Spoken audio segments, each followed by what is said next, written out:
Welcome to my channel guys. এই ক্লেগুলো দিয়ে কি বানানো যায় আইডিয়া।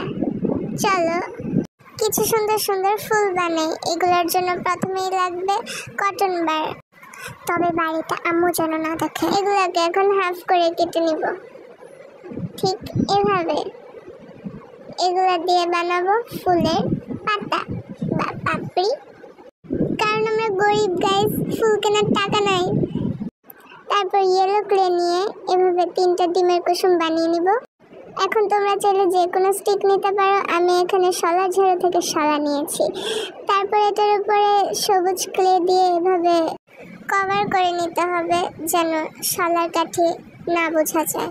ঠিক এভাবেই শলার কাঠিটাকে গ্রিন ক্লে দিয়ে ঢেকে নিতে হবে যেন কিছুতেই বোঝা না যায় এটা শলার কাঠি।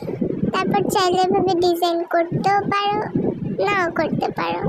আমার কাছে সুন্দর লাগতেছিল তাই করেছি। এভাবে 3টা স্টিক বানিয়ে নিয়েছি। স্টিকের উপরে এখন প্রত্যেকটার উপরে এভাবে কটন বার লাগিয়ে নিব।